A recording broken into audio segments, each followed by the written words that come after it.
మన నిజామాబాద్ లో కేవలం 6,550 రూపాయలకి స్వచ్ఛమైన నీటి సర్వీస్ ని Cygnus SR aqua solution AMC services అందిస్తోంది.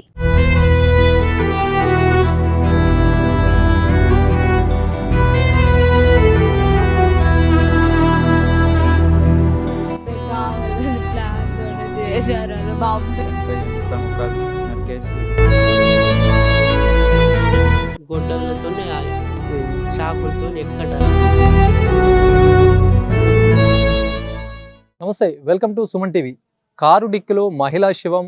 ఈ విషయం నిజామాబాద్ జిల్లా వ్యాప్తంగా చర్చనీయాంశమైనటువంటి పరిస్థితి ఉంది. కారు డిక్కీలో వెళ్తున్న శవాన్ని కూడా పోలీసులు చేసి పట్టుకున్నారు. ఎందుకంటే కమల మృతదేహం కూడా కారులో ఉండడము పోలీసులు అనుమానం వచ్చి కూడా మొత్తానికి పట్టుకున్నారు. అయితే ఈ సంఘటన గత 2 రోజుల క్రితం అయితే జరిగింది. కమలని రాజేష్ అనే వ్యక్తి బైపాస్ రోడ్డుకు తీసుకొని కూడా దారుణంగా హత్య చేసినటువంటి విషయం వెలుగులోకి వచ్చింది. తన తల్లిని పక్కదోవ పట్టిస్తున్నది అని చెప్పేసి కమలని హత్య చేసినటువంటి పరిస్థితి అని చెప్పేసి పోలీసులు చెప్పినటువంటి పరిస్థితి ఉంది. మరి మాట్లాడదాం వాళ్ళ కుటుంబ సభ్యులు ఈ విషయం పైన ఏం చెప్తారు అనే అంశం పైన కూడా కమల కుటుంబ సభ్యులతో ఒకసారి మాట్లాడే ప్రయత్నం చేద్దాం.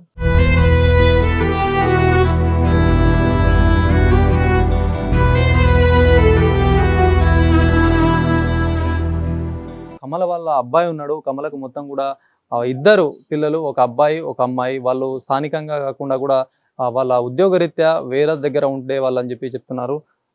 చిన్న ఏం పేరు మీది? మురళి. మురళి. ఎక్కడ ఉంటావు నువ్వు?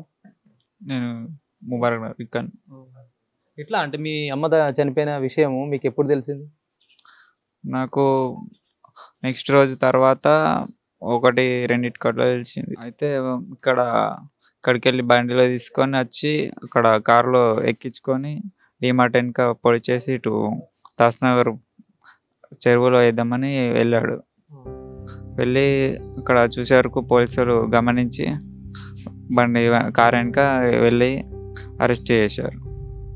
మమ్మల్ని కూడా తీసుకెళ్లారు. మా నైట్ అంతా తిరిగితే 1కి ఆల్రెడీ పోలీస్ కంప్లైంట్ ఇచ్చినాం. ఇస్తే పొద్దున అంతా లెంకినాం కానీ ఎక్కడ దొరకలేదు. పోలీస్ స్టేషన్కి వెళ్తే అక్కడ కూడా చెప్పలేదు మాకు. తీసుకెళ్ళి అక్కడ విఆర్సి దగ్గర తీసుకెళ్ళి చెప్పారు, ఇట్లా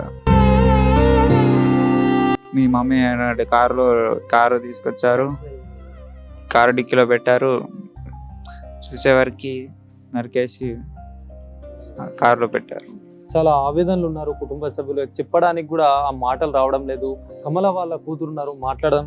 అమ్మా ఎక్కడ ఉండేవాళ్ళమ్మా మీరు? మీకు ఎట్లా తెలుసమ్మా ఈ విషయం? కావాలని ప్లాన్ తోనే చేశారు వాళ్ళు. మా అమ్మ మైండ్ లో అంతా ఏదో రన్ చేసి మొత్తం తీసుకొని వెళ్ళిపోయి చంపేశారు అమ్మని. అమ్మ కావాలని ప్లాన్ చేసి చంపారు. అంటే ఇప్పుడు అమ్మ మీతో ఎట్లా ఉండేది? మీరు ఇక్కడ స్థానికంగానే అమ్మతో కలిసి ఉండేవాళ్ళ? మరి ఎక్కడ ఉండేవాళ్ళు మీరు? నేను హైదరాబాద్ లో ఉన్నాను. ఆమెతో ఫోన్ మాట్లాడేది, ఏం మాట్లాడేది తెలియదు కానీ మాట్లాడేది. ఆమె మొత్తం అంది వాళ్ళ ఇంట్లో విషయాలన్నీ చెప్పి అమ్మ మైండ్ అంతా ఖరాబ్ చేసేది.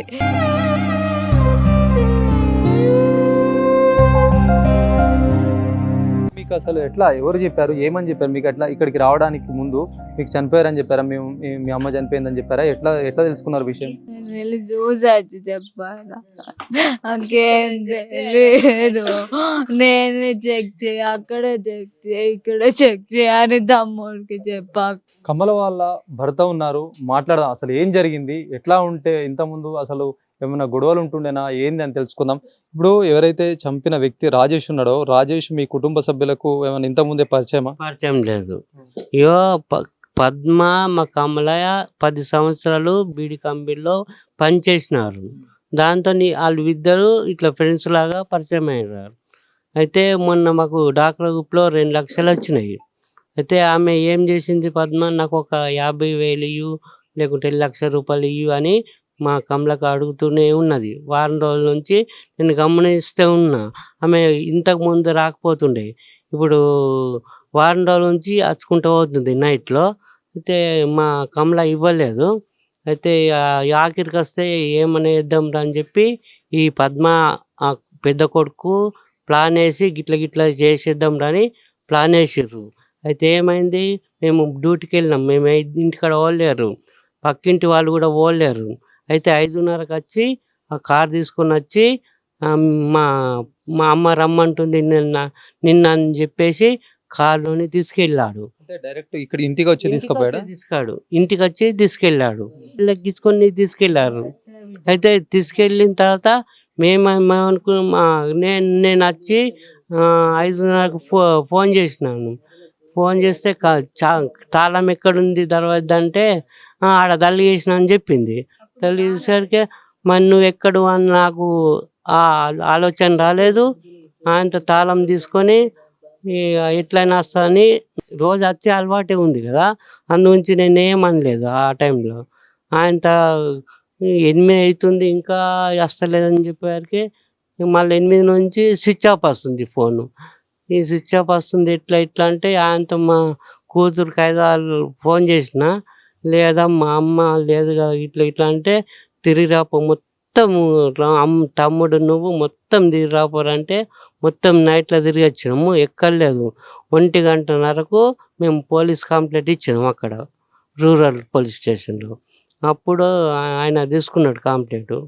అయితే మా మీద 2 తులాల గొలుసు, మళ్ళీ ఒక ఫోన్ ఉంది, అవి కూడా మాకు ఇవ్వలేదు ఇంతవరకు. మళ్ళీ ప్రొద్దున రమ్మన్నారు అక్కడ పోలీస్ స్టేషన్కు.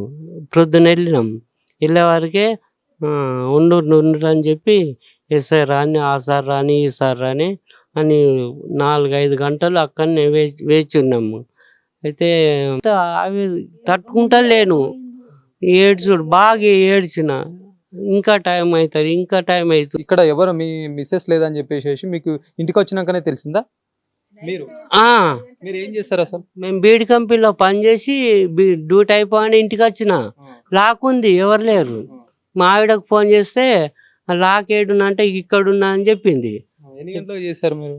5:30కు సాయంత్రం 5:30కు లాక్ లేదంటే గడ దట్టేసిన అంటే తీసి చూసిన, కానీ నువ్వు ఏడున్నావు అని నేను అడగలేను. గట్లా మాట్లాడిందా?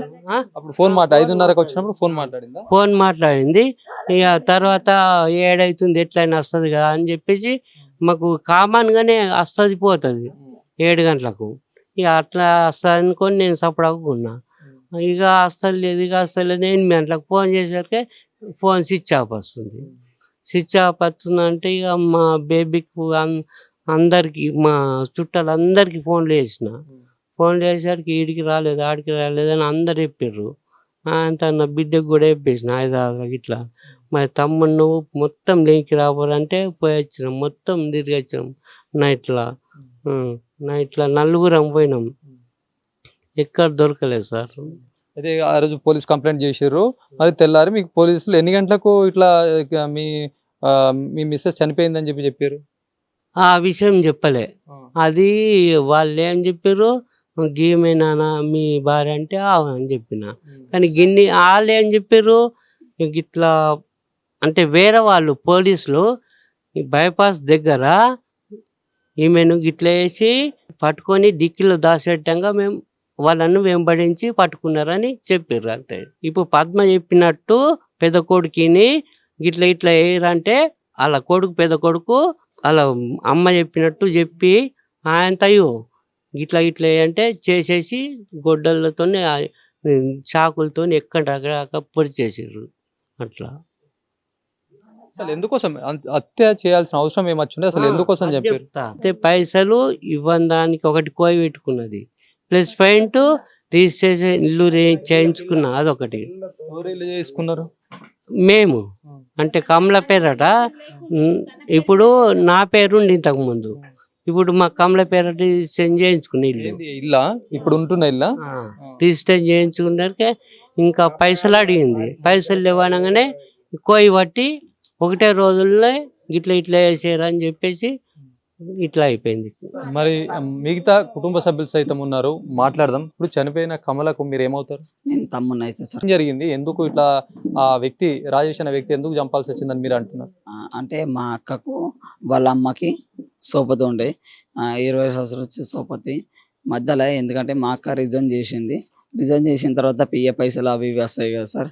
నేనే 2 తులాలు చైన్ చేపించిన తర్వాత ఇప్పుడు మా పాప ఉన్నది, మా అక్క వాళ్ళ బిడ్డ ఉంది, ఆమెకు జాబ్ ఉంది, ఆ పిల్లగాడు పని చేస్తాడు, మా బావ పని చేస్తాడు. ఆమెకు అప్పులు బాగున్నాయి కాబట్టి మా అక్క వాళ్ళ ఇంటికి వచ్చేసి 1,00,000 రూపాయలు ఇయ్యు, 50,000 ఇయ్యు, అది ఇది అని అంటే మా అక్క అంటే ఏం చేసారు, ఒక వారం 10 రోజుల నుంచి మా అక్క అంటే ఎవరు ఉండరు, కుటుంబంలో ఎవరు ఉండరు, మా అక్క ఒకటే ఉంటుంది. వాళ్ళందరూ కాపు కాసి ఇది చేసారు. నిన్న నమ్మించి తోలుకపోయారు.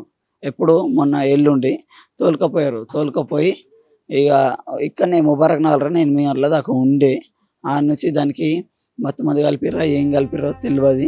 తీసుకుపోయి కంటేశ్వర్ బైపాస్ కాడ కాలరా కొట్టి చంపేసి తర్వాత ఆ నుంచి ఇక్కడ మన ఇది దాసనగర్ బట్టలు లేకుండా మొత్తం బండలతో కొట్టి సంపాదించారు. అది ఎందుకంటే పైసల విషయం ఆమె వాళ్ళ తల్లి వస్తుండే, ఇప్పుడు ఎవరైతే చంపారో వాళ్ళ తల్లి వస్తుండే, నా దగ్గర పైసలు ఇయ్యు, 1,00,000 రూపాయలు ఇయ్యు, 50,000 ఇయ్యు, అది అని చెప్పేసి అంటే ఆమె ఇయ్యలేదు. ఆల్రెడీ మా అక్క 15,000 20,000 ఇచ్చింది కాబట్టి మళ్ళా వీళ్ళకు 2,00,000 రూపాయలు లోన్ వేసింది.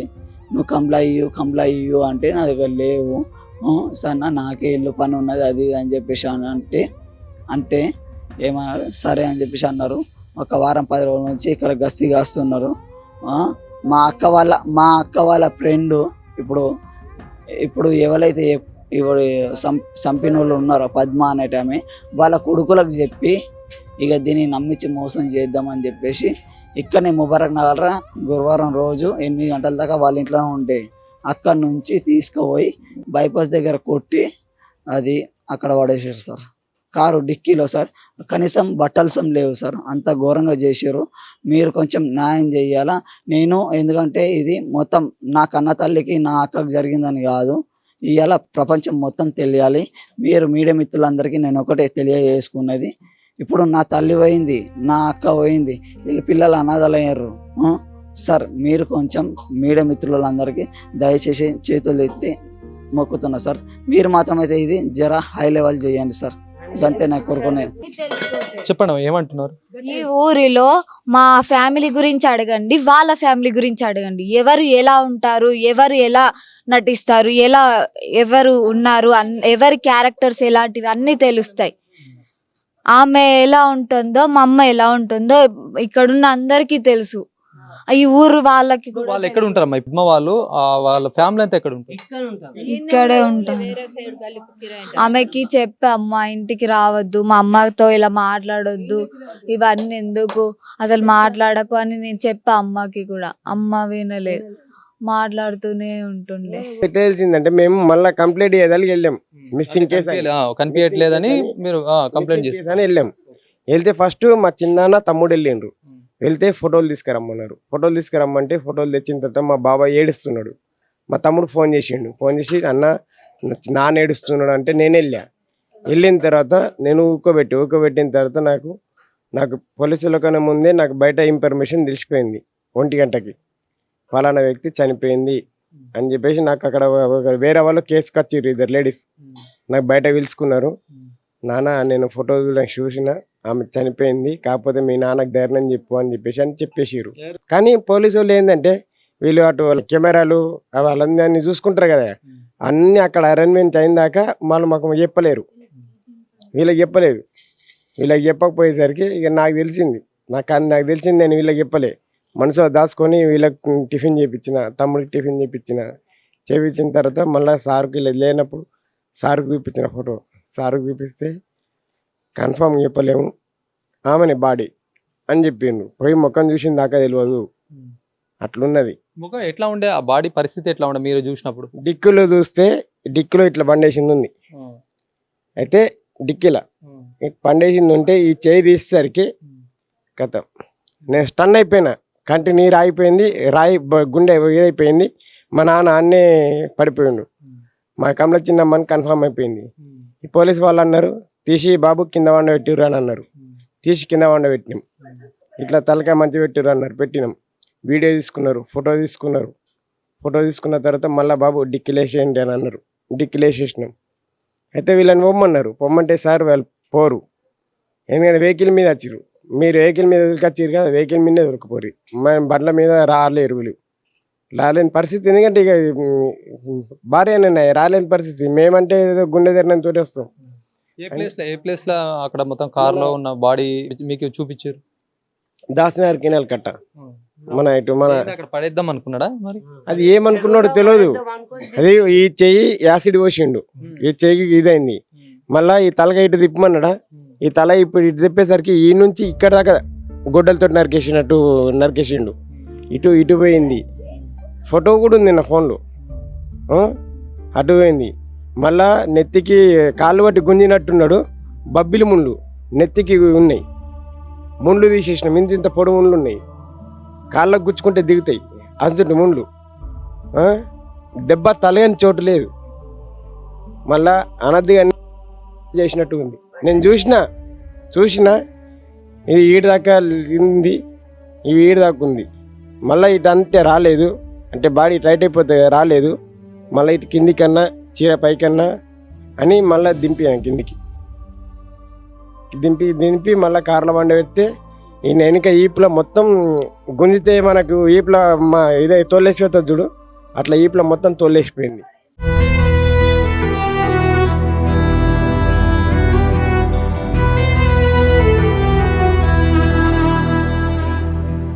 ఈ పద్మ కమల కూడా ఇద్దరు ఎట్లుండే అమ్మా? ఇంత ముందు ఒకరికొకరు రావడం పోవడం కలిసిమెలిసి ఉంటుండే లేకుండే.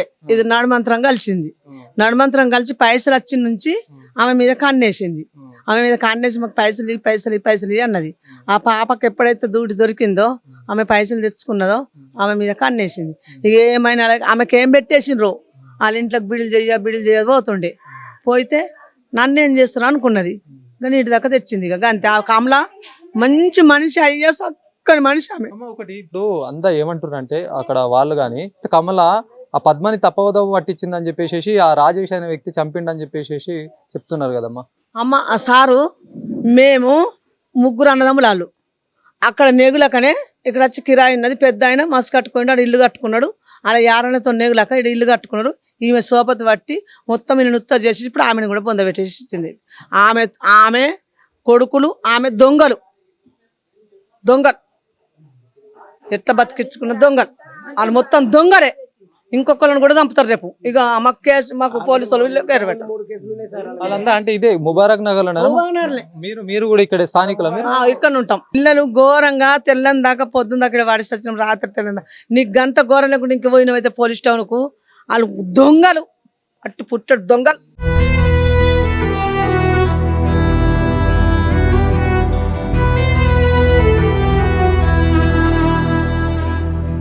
కమల చనిపోయిన విషయం వీళ్ళకు పోలీసులు అయితే మొత్తానికి చెప్పారు. ఏదేమైనప్పటికీ కూడా కుటుంబ సభ్యుల వర్షన్లో ఒకసారి చూసుకున్నట్టయితే కనుక వీళ్ళిద్దరు ఎవరైతే పద్మ కమల కూడా స్నేహితులు అయితే ఆమెకు కొద్దిగా డబ్బు వచ్చింది, ఏదో రకంగా అయితే ఏదో ఒక సంఘం సంబంధించి ఎంతో కొద్దిగా డబ్బు వచ్చింది కాబట్టి ఆ డబ్బుని ఆ పద్మ అనే మహిళ అడిగిందట. ఆ ఇద్దరి మధ్యలో కూడా ఇవ్వకపోయేసరికంటే కూడా ఇట్లాంటి నేపథ్యం చోటు చేసుకుందని చెప్పి వాళ్ళు చెప్తున్నటువంటి పరిస్థితి ఉంది. మరి ఒకవైపు ఏదైతే చంపినటువంటి రాజేష్ సైతం కూడా తన తల్లికి పెడదోన పట్టిస్తుంది కాబట్టి ఇట్లాంటి మర్డర్ చేయాల్సి వచ్చిందని చెప్పేసి పోలీస్ స్టేట్మెంట్ కావచ్చు, అక్కడ ఉన్న వాళ్ళు చెప్తున్నటువంటి పరిస్థితి. మరి మొత్తానికి చూడొచ్చు, ఒక్కొక్కరి అభిప్రాయాలు అయితే ఒక్కొక్కలాగా కనిపిస్తున్నాయి. వాళ్ళు ఒక వర్షం చెప్తే ఇదంతా వాళ్ళు ఖండిస్తున్నటువంటి నేపథ్యం. మరి ఇట్లాంటి సంఘటన జరగడం కూడా నిజామాబాద్ జిల్లా వ్యాప్తంగా చాలా చర్చనీయాంశమైనటువంటి పరిస్థితి.